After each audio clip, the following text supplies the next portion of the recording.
አላህ ካለ ሳይሆን ሴዶ በደንብ ጆኒ ከቀጠቀጠ ያሸንፋል፣ ካልቀጠቀጠ ይሸነፋል። እያንዳንዱ እንቅስቃሴ ምድር ላይ የምትካሄደው ነገር በሙሉ ያለ አላህ ፍላጎት የሚካሄድ ነገር የለም። በችሎታም የሚያሸንፈው ካልቻለ ደግሞ ይሸነፋል። ፈጣሪ የለም፣ በማሸነፉም ፈጣሪ የለም። እዚህ ውስጥ ሰለምቲም ከመሆኑ አንፃር ዑዝር እየሰጠውስ ነው። በጊዜ ሂደት እያወቀ ሲመጣ ያው የገባው ጊዜ ይገባዋል ብዬ ነው። ቀስ እያለ ያስተካክላል ከሚለው ነው ረድም ያልሰጠውበት። አሁን ላይ ልልህ የፈለግኩት እኛ ክርስቲያኖች ያንተን ነብይ የተናገርነው ያለ መረጃ ከሆነ ይቅርታ እንላለን በአደባባይ። ሶች የት ይደርሳል ያሉት የብሳና ዛፋቸው ኦፎይስ የጋ መጽሐፍ ቅዱስን ኦርቶዶክስን እርግፍ አድርጎ ትቶ ታዋቂ ሙስሊም ሰዎችን ወይ ኡስታዞችን የነሱን ቪዲዮ ከዛሬ ስንት ዓመት በፊት ይዘው ጀነት ምንገባ አላህ ያድርገን ያ ረበል ዓለሚን። ነብዩ ሰለላሁ ዐለይሂ ወሰለም ምን ይላሉ? فمن شرح الله صدره للإسلام فهو على نور من ربه አላህ ካለ ሳይሆን ሴዶ በደንብ ጆኒ ከቀጠቀጠ ያሸንፋል፣ ካልቀጠቀጠ ይሸነፋል። እያንዳንዱ እንቅስቃሴ ምድር ላይ የምትካሄደው ነገር በሙሉ ያለ አላህ ፍላጎት የሚካሄድ ነገር የለም። በችሎታም የሚያሸንፈው ካልቻለ ደግሞ ይሸነፋል። ምንም ወደዚህ የሚያስገባ ነገር የለውም። አቀባጥሩ ኢና ኩለ ሸይእን ኸለቅናሁ ቢቀደር እኛ ሁሉንም ነገር በውሳኔ ፈጥረነዋል እንጂ ይሄ ከአላህም ከሰይጣን ጋር የሚገናኝ የለውም። ቀደር በአላህ ውሳኔ ስናምን ደግሞ እነዚህ አራት ነገራቶች ሊካተቱ ይገባል። በድላ ወንድማችን መኪና እየነዳ ነው። ሂደህ የምታርፍባትን ቦታ አላህ Subhanahu Wa Ta'ala ያውቃል። ለውሐል መሕፉዝ የተባለ ኪታብ ላይ አላህ ሁሉንም ነገር ጽፎታል ብለን እናምናለን። ያው እንደዚህ አይነት ነገሮች ከመፍጠን ከመቸኮል የሚመጡ ነገሮች ናቸው። በተደጋጋሚ ተናግሬ ያለው የዚህን አይነት ነገር አላህ ካለ ሳይሆን ሴዶ በደንብ ጆኒ ከቀጠቀጠ ያሸንፋል፣ ካልቀጠቀጠ ይሸነፋል። በመሸነፉም ፈጣሪ የለም፣ በማሸነፉም ፈጣሪ የለም። እዚህ ውስጥ ይሄ የሰው ልጆች ከጥጋብ የመጣ መዝናኛ ነው። ሰው ሲጠግብ ይደባደባል። ስለዚህ አሁን መዝናኛ ነገር ስለሌለን ሰው እየተደባደበ እየተዝናና ነው። በቃ ይሄ ምንም አማራጭ ስለሌለ ማለት መቀየር ስለማንችል እንጂ ይሄ ከአላህም ከሰይጣን ጋር የሚገናኝ የለውም። ጆኒም ካሸነፈ መድኃኒዓለም ረድቶት አይደለም፣ ሰይዶም ካሸነፈ አላህ ረድቶት አይደለም፣ ችሎታው ነው። በችሎታም የሚያሸንፈው ካልቻለ ደግሞ ይሸነፋል። ምንም ወደዚህ የሚያስገባ ነገር የለውም። አትቀባጥሩ። ምን ግልጽ ነው አይደል? ቢስሚላህ አልሐምዱሊላህ ወሰላቱ ወሰላሙ ዐላ ረሱሊላህ። ስለ ቦክሱ አስተያየት ለመስጠት ወይም የሆነ ነገር ለመናገር ሳይሆን ወንድማችን ተድላ እንግዲህ አንዳንድ ቦታዎች ላይ እየገባ የሚሰጣቸው አስተያየቶች በተለይ ደግሞ ሸሪዓዊ ምልከታን የሚጠይቁ ጉዳዮች ላይ በድፍረት እየገባ የሚናገራቸው ነገሮች መስመር እየሳቱ ስለሆነ እዛ ላይ ትንሽ ጠቆማ ለመስጠት ነው። ወንድማችን ተድላ እንግዲህ እንደ ሐሳቡ ያው ከጥሩ አስተሳሰብ የመነጨ ነው ብዬ አስባለሁኝ። አላህ እንደዚህ አይነት ነገሮች ላይ አይገባም፣ ተራ ነገር ነውና እንዴት የአላህ ውሳኔ እዚህ ላይ ይገባል የሚል አይነት አስተሳሰብ መጥቶበት ሊሆን ይችላል። ነገር ግን አንድ ልናውቅ የሚገባው ነገር ከውኑ ይህ ፍጥረት በአላህ Subhanahu Wa Ta'ala ግዛት ስር የሱ ፍጥረት እስከሆነች ድረስ በሱ ፍጥረት በሱ ከውን ላይ የማይፈልገውና አላህ ያልወሰነው ነገር አይካሄድም ብለን ልናምን ይገባል። ያ ጉዳይ በጥቅል መልኩም ሊሆን ይችላል፣ በዝርዝር መልኩም ደግሞ በዚህ አይነት መልኩ የምንዘረዝራቸው ሊሆን ይችላል። አላህ Subhanahu Wa Ta'ala ያልወሰነው ውሳኔ አላህ Subhanahu Wa Ta'ala ያልፈለገው ነገር ምድሩ ላይ አይካሄድም። ይሄ ከቀደር እምነቶች ውስጥ አንዱ ነው። እንደሚታወቀው ከስድስቱ የኢማን ማዕዘናት ጅብሪል አለይሂ ሰላም ወደ ነብዩ ሰለላሁ ዐለይሂ ወሰለም መጥቶ ስለ ኢማን ንገሩ ብሏቸው ከተናገሩት ነገር ውስጥ በቀዳ ወልቀደር ማመን ነው፣ በአላህ ውሳኔ ማመን ነው ተብሏል። በቀደር ማመን በአላህ ውሳኔ ማመን የሚባለው ነገር ምንድነው የሚለውን ነገር ስንመለከት አራት ነገሮች በውስጡ ተካተው እናገኛለን። እነዚህን አራት ነገሮች ስናመን ነው በአላህ ውሳኔ አምነናል የምንለው። መቼም በአላህ ውሳኔ እናምናለን እንላለን፣ ነገር ግን እነዚህን አራት ነገሮች ባሟላ መልኩ ያመን ነው ወይ የሚለውን ነገር እንፈትሽ። በዚሁ አጋጣሚ እነዚህን ነገሮች እንድንመለከታቸው ስለፈለኩ ነው ይህንን ነገር ያነሳሁት። ወንድማችን ተድላ እንዳለው ሁለት የሚጋጠሙ ሰዎች አሉ። የአላህ ውሳኔ እዚህ ላይ አይገባበትም፣ አላህ የማይመለከተውም እንትኑ የማይመለከተውም ምናምን ብሎ የጠቀሰው ነገር አለ። ስለዚህ ከሁለቱ ተጋጣሚዎች አንዱ ሲያሸንፍ እዛ ላይ የአላህ ውሳኔ የለበትም። እንደሱ አስተሳሰብ እንግዲህ ተራ ነገር ነው ብሎ አስቦ ነው። ጉዳዩ ተራ ነገርም ይሁን ጥቃቅን ነገርም ትንሽ ነገርም ይሁን ትልቅ ዓላማዊ ጉዳይም ይሁን ለማንኛውም ከነገሩ ትልቅነትና ትንሽነት ጋር የሚያያዝ ነገር ሳይሆን ሁሉም ነገር ከአላህ ውሳኔ ጋር ተያይዞ የሚፈጸም መሆኑን ልናውቅ ይገባል። አላህ Subhanahu Wa Ta'ala ቁርአን ላይ ምን ይላል? ኢና ኩለ ሸይእን ኸለቅናሁ ቢቀደር እኛ ሁሉንም ነገር በውሳኔ ፈጥረነዋል ይላል። ተመልከቱ፣ በደንብ አስተውሉ። ሁሉንም ነገር በውሳኔ ፈጥረነዋል ነው ያለ። ያለ አላህ ውሳኔ የሚካሄድ ነገር ምንም አይነት ነገር የለም። ያ ጉዳዩ እኛ እንደምናስበው ጥቃቅን ጉዳይ የሚሆን ትልቅም ጉዳይ ይሁን በቀደር በአላህ ውሳኔ ስናምን ደግሞ እነዚህ አራት ነገራቶች ሊካተቱ ይገባል። በመጀመሪያ አልዕልም ነው፣ እውቀት ማለት አላህ ሁሉንም ነገር ምድር ላይ የሚካሄደውን ነገር በሙሉ አውቆታል ብለን ልናምን ነው። ሱረቱ ጠላቅ ላይ አላህ እንደሚለው ወአነ አላህ ቀድ አሓጠ ቢኩሊ ሸይእን ዒልማ፣ አላህ ከእውቀት በሁሉም ነገር ላይ አካቧል። አይ አላህ ይህንን አያውቀውም እዚህ ላይ አልወሰነበትም የምንለው ነገር የለም። ሁሉንም ነገር አላህ ሱብሓነሁ ወተዓላ ያውቃታል። ከቀደር እምነት ውስጥ አላህ የሚካሄዱ ነገራቶችን ሁሉ ያውቃል፣ ሁሉንም ነገር ያውቃል ብለን ማመን ይጠበቅብናል። ሁለተኛው የቀደር ደረጃ ደግሞ በአላህ ውሳኔ ማመን ከሚለው ውስጥ ሁለተኛው ደረጃ ምንድነው? አልኪታባ። አላህ ሱብሓነሁ ወተዓላ ይህንን ያወቀውን ሰፊ እውቀቱን ጽፎታል፣ ለውሐል መሕፉዝ በተባለ ኪታብ ላይ ጽፎታል ብለን ልናምን ነው። አላህ ሱብሓነሁ ወተዓላ ይህንንም በተመለከተ ምን ይለናል? ማ አሷበ ሚን ሙሲበትን ፊል አርድ ወላ ፊ አንፉሲኩም ኢላ ፊ ኪታብ ሚን ቀብል አን ነብረአሃ፣ በምድርም ላይ በነፍሳችሁም ላይ አንድም ችግር በእናንተ ላይ አይደርስም ኢላ ፊ ኪታብን፣ ኪታብ ላይ የጻፍነው ቢሆን እንጂ ሚን ቀብል አን ነብረአሃ፣ ነፍስን ያችን ነፍስ ሳንፈጥራት በፊት ወስነን የጻፍነው ቢሆን እንጂ ይላል አላህ ሱብሓነሁ ወተዓላ። ለውሐል መሕፉዝ የተባለ ኪታብ ላይ አላህ ሁሉንም ነገር ጽፎታል ብለን እናምናለን። ከዚህ ሁሉ ነገር ከሚባለው ውስጥ የምናደርጋቸው እንቅስቃሴዎቻችን በሙሉ ይገባሉ። ለምሳሌ ተድላ ወንድማችን መኪና እየነዳ ነው። ሂደህ የምታርፍባትን ቦታ አላህ ሱብሓነሁ ወተዓላ ያውቃታል። ገና መንገድ ላይ ነህ፣ እዛ የምትፈልግበት ቦታ ትደርሳለህ ወይስ አትደርስም የሚለውንም አላህ ወስኖታል። ሶስተኛው የቀደር ደረጃ አልመሺአ፣ በምድር ላይ የሚከሰተው ነገር በሙሉ ፈልጎት የሚከሰት ነው። አላህ ሳይፈልገው ምድር ላይ የሚከሰት ምንም አይነት ነገር የለም። ጦርነትም ይሁን ሰላምም ይሁን ዓፊያም ይሁን ጤንነትም ይሁን በሽታም ይሁን ምንም አይነት ነገር አላህ ሳይፈልገው የሚከሰት የሆነ ነገር የለም ብለን ልናምን ነው። አላህ ሱብሓነሁ ወተዓላ ሁሉም ነገር ያለሱ ፍላጎት እንደማይካሄድና በሱ ፍላጎት ስር ያለ መሆኑን ሲናገር ምን ይላል? ወማ ተሻኡነ ኢላ አን የሻአ አላሁ ረቡል ዓለሚን፣ እናንተ እኮ አትሹም አትፈልጉም አላህ ሱብሓነሁ ወተዓላ የፈለገው ነገር ቢሆን እንጂ። ስለዚህ እያንዳንዷ እንቅስቃሴ ምድር ላይ የምትካሄደው ነገር በሙሉ ያለ አላህ ፍላጎት የሚካሄድ ነገር የለም ብለን ማመን አንዱ ከቀደር ከአላህ ውሳኔ የማመን ደረጃ ውስጥ ነው። አራተኛውና የመጨረሻው በአላህ ውሳኔ በቀደር ማመን ከሚባለው ነገር ውስጥ ከሚገባው አልኸልቅ ነው፣ መፍጠር ነው። አላህ ሱብሓነሁ ወተዓላ ያወቀውን ኪታቡ ላይ የጻፈውን የፈለገውን ነገር ኸልቆታል፣ ፈጥሮታል ብለን ልናምን፣ የሁሉም ነገር ፈጣሪ እሱ ነው ብለን ልናምን ነው።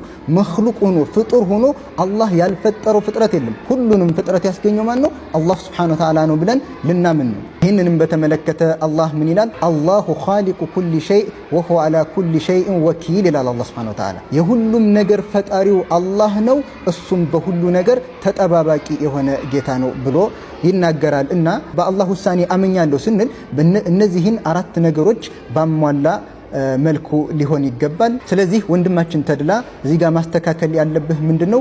ያለ አላህ ውሳኔ የሚካሄድ ነገር በእኛ ዘንድ ተራ ነገር ይሁን ትልቅ ነገር ይሁን ምድር ላይ ያለ አላህ ውሳኔ የሚካሄድ ነገር የለም። ማሸነፍም መሸነፍም ጦርነት ላይ ወጥቶ የሚያሸንፈው ማን ነው? የሚሸነፈው ማን ነው?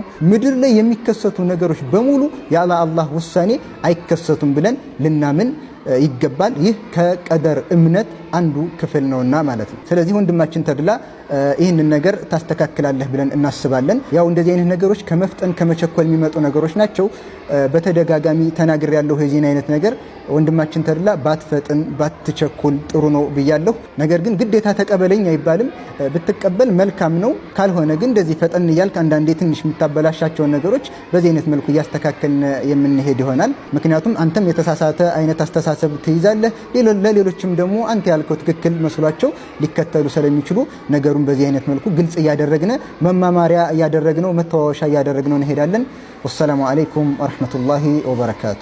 አላህ ካለ ሳይሆን ሴዶ በደንብ ጆኒን ከቀጠቀጠ ያሸንፋል፣ ካልቀጠቀጠ ይሸነፋል። በመሸነፉም ፈጣሪ የለም፣ በማሸነፉም ፈጣሪ የለም። እዚህ ውስጥ አሰላሙ አለይኩም ጀሚዓ፣ እንዴት ናችሁ? እኔ በኸይር አልሐምዱሊላህ። ወንድማችን ተድላ ከዚህ በፊትም አንዴ ሁለቴ ቪዲዮ ሰርቶብኛል እኔ ላይ ማለት ነው። ያ ቪዲዮ ደግሞ ጤናማ አይደለም፣ ትክክል አይደለም። ኦኬ። ነገር ግን ያው በሂደት ያው ሰለምቲም ከመሆኑ አንፃር ዑዝር እየሰጠውስ ነው።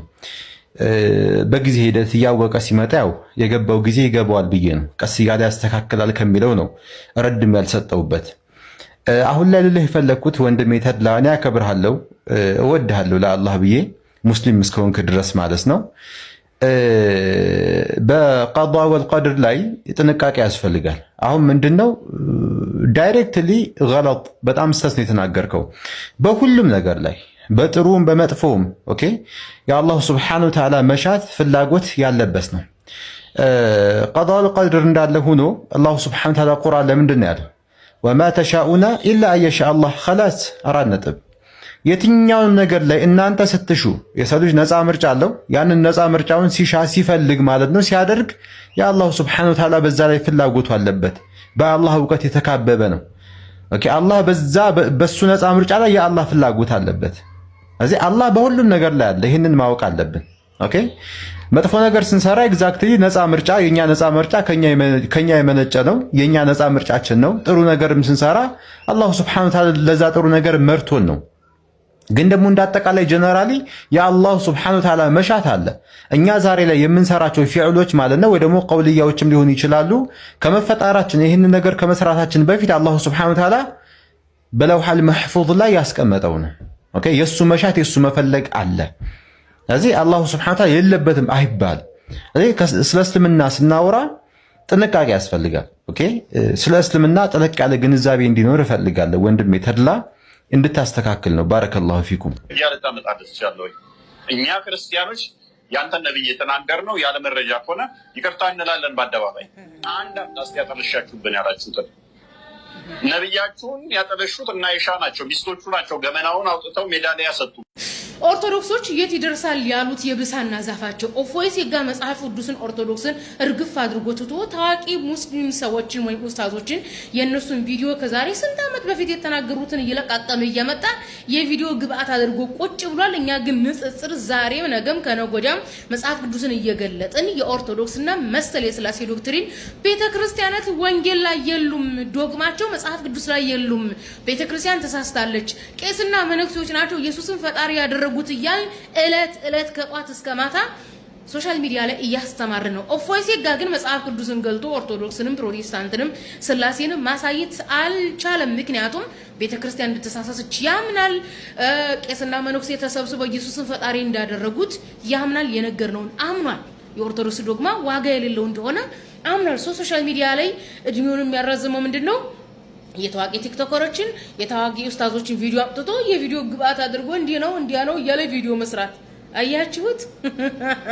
የት ይደረስ የተባለው የኦርቶዶክሶች ብሳና ብሎ ማለት የሆነ አቅም የሌለው ግርስስ የሚል ወዲያውኑ ግርስስ የሚል ዛፍ ማለት ነው። አያችሁት? ኦርቶዶክሶች ኖርማሊ አንደኛ መጽሐፍ ቅዱስ ወንጌልን አያውቁም፣ ሁለተኛ ተሳዳቢ ነው እንደ ጉልበት እንደ መከታ አድርገው የሚይዙት። መከታ አድርጋችሁ ያዛችሁ ሰው መጽሐፍ ቅዱስን ገልጦ ኦርቶዶክስን ሊያሳየን አልቻለም። ኢየሱስ እግዚአብሔር ወልድ መባሉ ሊያሳየን አልቻለም።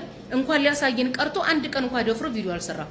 ይሄው የኦርቶዶክስ ዶግማ አምስቱ አዕማደ ምስጢራት ነገረ ክርስቶስ ወይም ነገረ ስላሴ ከስላሴ መካከል ኢየሱስ አንዱ እግዚአብሔር ወልድ ነው፣ ማርያም የእግዚአብሔር እናት ናት ብሎ አሳይቷል። አላሳያችሁም።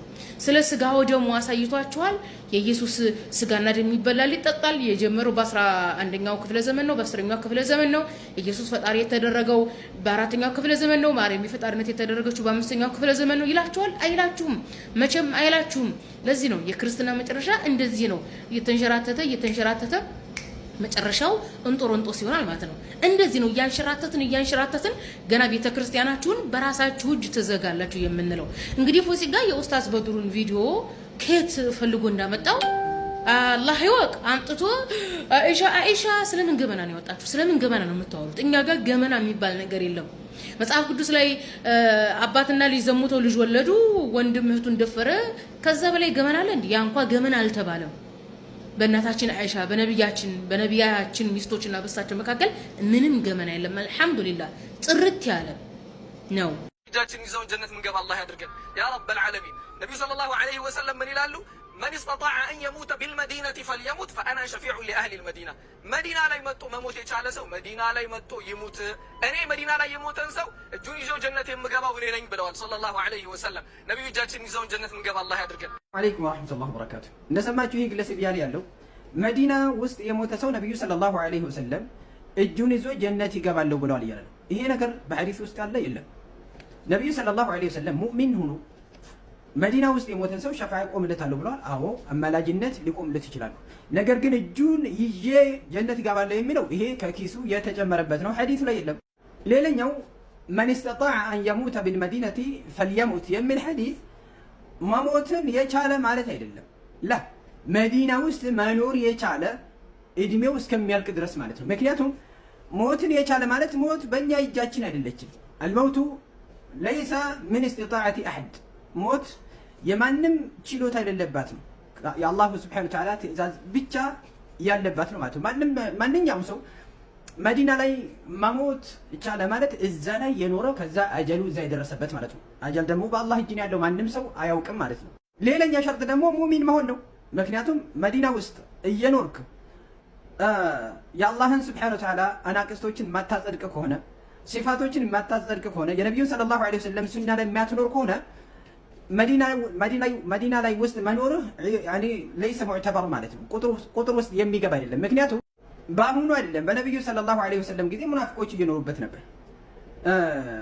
አብደላህ ብን ሰሉል መዲና ውስጥ ነው የነበረው ማለት ነው። ነገር ግን ደግሞ ሩኡሰል ሙናፊቂን ነው የተባለው። አማ የጥመት አንጃዎች ከሆንክ ኑፋተ ሲፋት ከሆንክ ሸይጣን ኢብሊስ ራሱ የሚያምንበትን ነገር ከቁርአን ውስጥ ውድቅ የምታደርግ ከሆነ ሐዲሱ አይመለከትም ማለት ነው። ምክንያቱም እናንተ ቁርአን ውስጥ ያለውን ነገር ትክዳላችሁ። በል ኢብሊስ የሚያምንበት አላሁ ሱብሓነሁ ወተዓላ ስለ ኢብሊስ በሚያወራ አንድ ጊዜ ቃለ ፈቢዕዘቲከ ለኡግዊየነሁም አጅመዒን ነው የሚለው። እዚህ ቦታ ላይ ሸይጣን የአላህን ሱብሓነሁ ወተዓላ ሲፋቶች ውስጥ አንዱን እያጸደቀ ነው። በአንተ ዒዛ ይሁንብኝ አጠማችኋለሁኝ በማለት ይናገራል። ነገር ግን ሱብሓነ ሐዩ ለዚ ላ የሙት እነዚህ የጥመት አንጃዎች ሸይጣን የሚያምንበት ራሱ አያምንበትም። ይመጣና ደግሞ ነቢዩ ሰለላሁ ዐለይሂ ወሰለም ያልተናገሩትን ነገር ጨማምሮበት ድቁስ፣ በርበሬ፣ አብሽ፣ ኮረሪማ ምናምን ጨምሮበት ንግግሩን ለማጣፈጥ ይሞክራል። ሱብሓነ ሐዩ ለዚ ላ የሙት